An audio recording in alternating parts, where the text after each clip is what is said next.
అలా వదిలేస్తాను వాళ్ళని, నవ్వుతాను. ఒక్క రోజు కూడా కోపడం, ఒక్క రోజు చెప్పాను నా ముందు నువ్వు కోక జాడిస్తే లాగి పెడితే పడుతుంది అంతే. ఎక్స్ట్రా చేయకు, నువ్వు ఏమన్నా వాగాలంటే నా ముందుకు వచ్చి వాగు. ఫోన్లలో మెసేజ్లో వాగిస్తే నాకంతా తిప్పేది. అమ్మో ఆ మెసేజ్లు ఉంటాయి. షీజ్ ఆల్కహాలిక్ బాగా. డ్రగ్ యూసేజ్ గురించి నా ఫ్రెండ్స్ చెప్పారు, ఇది డ్రగ్స్ వాడుతుంది ఎట్లా ఇంట్లో పంపించేసే అన్నారు నా ఫ్రెండ్ ఒక. అంటే పరిచయం చేసిన 5 నిమిషాల్లోనే అన్నా. అది ఎట్లా చెప్తున్నాను అంటే ఆ పిల్ల కళ్ళు చూసి చెప్తున్నా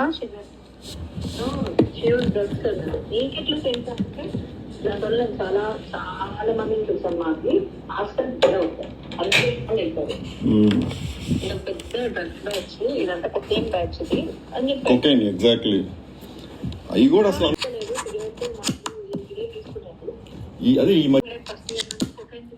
నా ఫ్రెండ్ నాకు 2012లో చెప్పాడు, ఈ ఫ్రెండ్స్ బ్యాచ్ అంతా నాకు తెలుసు, మొత్తం కొకేన్ బ్యాచ్ ఇది, ఐ నో అని చెప్పాడు. నీకెట్లా తెలుసు అంటే నేను కొకేన్ తీసుకోను కానీ కొకేన్ ఎవరు తీసుకుంటాడో నాకు తెలుసు కదా, నాకు తెలుసు ఎవరెవరు తీసుకుంటాడు, ఎవరు అమ్ముతాడు, ఏ బ్యాచ్ వాళ్ళ దగ్గర కొంటాడే, ఆ బ్యాచ్ ఈ పిల్ల ఉంది నేను చూశాను అన్నాడు.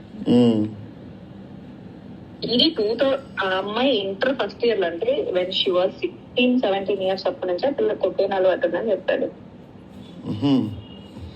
అంత క్రిస్టల్. ఆ పిల్ల ఫ్రెండ్స్ పేర్లు అందరు కూడా చెప్పి వీళ్ళందరూ నీ ఫ్రెండ్సే కదా అని అడిగాడు. ఇప్పుడు అసలు వీళ్ళు కొకేన్ బ్యాచ్ అంటున్నావు, కొకేన్ బ్యాచ్ నీకు తెలుసు, నువ్వు కూడా కొకేన్ బ్యాచ్ అని అడిగాడు.